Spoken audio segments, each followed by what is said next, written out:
মাত্ৰ ৩ বছৰ বয়সতে পিতৃ হেৰুৱা উৎপল দাস।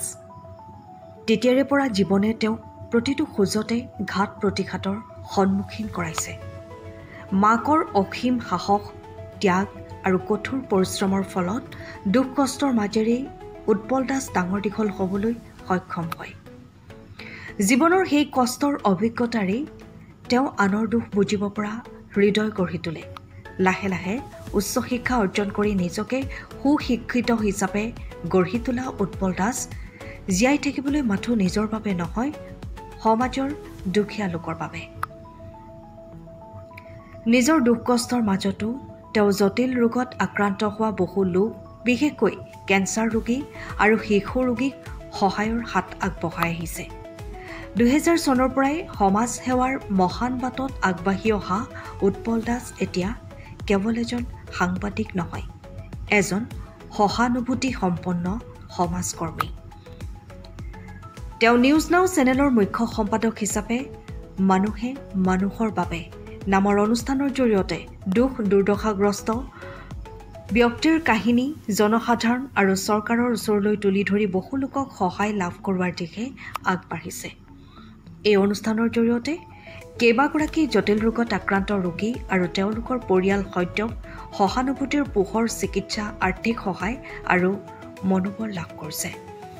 উৎপল দাসৰ এনে উদাহৰণীয় সেৱাক আদৰণি জনাই সদ্য যোৰহাট জিলা দিৱসত জিলা প্ৰশাসনে তেওঁৰ জনসেৱাৰ ক্ষেত্ৰত এক বিশেষভাৱে সম্বৰ্ধনা জনায়।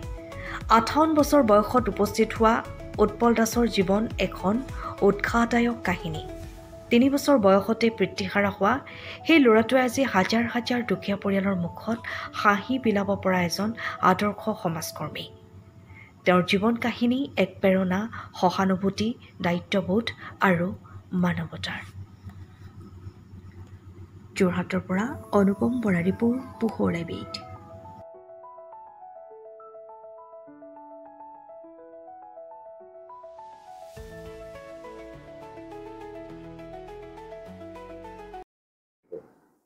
হয়, আচলতে খুব ভাল লাগিছে। মই আচলতে জিলা প্ৰশাসনক এই ছবিতে আন্তৰিক ধন্যবাদ জ্ঞাপন কৰিছোঁ তথা যোৰহাটবাসী তথা অসমবাসী ৰাইজলৈ মই আন্তৰিক ধন্যবাদ জ্ঞাপন কৰিছোঁ। যিহেতু মই আপোনালোকে জানেই যে খুব সৰুতে প্ৰায় ৩ বছৰ বয়সতে মোৰ পিতৃ বিয়োগ হৈছিলে। তাৰপিছত মোৰ মাতৃয়ে অশেষ কষ্ট কৰি এখন সৰু তামোল পাণৰ দোকান দি আমাক ডাঙৰ দীঘল কৰি পঢ়াই শুনাই আজি এই অৱস্থাত আমাক আনিলে। তেতিয়াৰ পৰাই মই বিভিন্নজন লোকৰ দুখ, যিহেতু আমাৰ নিজৰে দুখ আছিলে, গতিকে আনৰ দুখ বুজোঁ। তাৰ লগতে যেতিয়াৰ পৰা মই যোৰহাটত আমাৰ নিউজ নাও চেনেলটি কেবল চেনেল সম্প্ৰচাৰ হয় আমাৰ চেনেলটো, যেতিয়াৰ পৰা আৰম্ভ কৰিলোঁ তেতিয়াৰ পৰা মই মানুহৰ বাবে বুলি এটা অনুষ্ঠান আয়োজন কৰিছিলোঁ। সেই অনুষ্ঠানৰ জৰিয়তে মই বিভিন্ন ঠাইত বিভিন্নজন দুৰাৰোগ্য ৰোগী, যেনে কেঞ্চাৰ পেচেণ্ট, কিডনী পেচেণ্ট, এনেকুৱা পেচেণ্টৰ কাষলৈ গৈ তেখেতসকলক অকণমান আমি সহায় কৰিবলৈ যত্ন কৰিছিলোঁ। অসম চৰকাৰ তথা জিলা প্ৰশাসনৰ তৰফৰ পৰা তেনেকৈ কেইবাগৰাকীও ৰোগীক আমি চিকিৎসা প্ৰদান কৰাবলৈ সক্ষম হৈছিলোঁ। আৰু তাৰে এজন হৈছে আয়ন শৰ্মা, পকামৰা অঞ্চলৰ। তেখেত ৩ বছৰ বয়সতে দেৱশী খেতিৰ দুৰাৰোগ্য ৰোগত ভুগিছিলে। তেওঁৰ কিডনীৰ প্ৰব্লেম হৈছিলে, ব্ৰেইনৰ এটা টিউমাৰ হৈছিলে। সেইখিনি তেতিয়াই জিলা প্ৰশাসনৰ তৰফৰ পৰা স্বাস্থ্য বিভাগলৈ লিখি স্বাস্থ্যমন্ত্ৰী, তেতিয়া বৰ্তমানৰ মুখ্যমন্ত্ৰী মহোদয় ডক্টৰ হিমন্ত বিশ্ব শৰ্মা ডাঙৰীয়া স্বাস্থ্যমন্ত্ৰী হৈছিলে। তেতিয়াই সেই কণমানি ল'ৰাটিক সুদূৰ বেংগলোৰত বহু টকা খৰচ কৰি, চৰকাৰী ধন খৰচ কৰি তেওঁক সুস্থ কৰি আনিলে। আৰু বৰ্তমান এই আয়ন শৰ্মা ক্লাছ 7ত পঢ়ি আছে। এইটো খুব ভাল লাগে মোৰ তেনেকুৱা কিছুমান দেখি। তেনেদৰে আমি বিভিন্নজন ব্যক্তিক সহায় কৰি আহিছিলোঁ জিলা প্ৰশাসন তথা চৰকাৰৰ তৰফৰ পৰা।